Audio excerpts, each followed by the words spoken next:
මාරයා බැලුව පිනෙන් කොටු කරන්න බැලුව ඒක හරි ගියත්න වේශයෙන් කොටු කරගන්න බැලුව ඒක හරි ගියත්න ලාභ සත්කාර කීති ප්‍රසංසාවලින් නොම ගියවා ගන්නත් බැරි වුණ අවසානි මාරයට පුද්දුම කේන්තියක් දුසී මාරයා එදා බුදුරජාණන් වහන්සේ විදුර සංජීවකින් අග්‍රශ්‍රාවකයන් වහන්සේලා දෙනමත් සමග චාරිකාය වඩිනකොට මේ දුසී මාරය පාරයින හිටිය ළමයකුට ආවේශ වුණා ආවේශ වෙලා ගලක් කරගෙන දමලක් ගැහුව වැදුනේ අග්‍රශ්‍රාවකයන් වහන්සේ නමකගේ හිසේ නලලේ හිස පැලිලලේ ගලනකොට බුදුරජාණන් වහන්සේ නාගා පලෝකනේ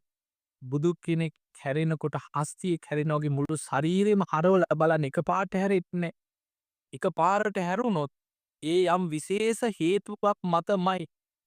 බුදුරජාණන් වහන්සේ නාගා පලෝකනෙන් හැරිල බැලුවා පාපී මාරයේ නුඹ සීමාව ඉක්මවා ගියා නේද කියලා ඇහුව අහනකොටම දුසී මාරය මාර බවින් චුත වෙලා මහා නිරේකට වැටෙනවා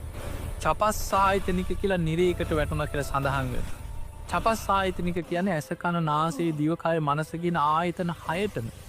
අධික දුක්වේදනා ඇති අපාය මේ අධික දුක්වේදන ඇති නිරේට වැටිල අන්ත දුක්වීන් දකියෙන් අපායිම පැහිල මහා දුකක් විඳල තමයි කියනවා ඒ කරපු අකුසල්ටික ගෙවාගෙන අපායින් උඩට ඇවිල්ලා මං මේ ගෞතම බුද්ධ ශාසනය තුළ පෙර පින මතු කරගෙන ධර්මය අවබෝධ කරගත්තේ කියලා කියනවා දැන් කවුදම කතාව කියන්න එදා දුසී මාරය වුනේ අපේ මුගලන් හාමුදුරුවෝ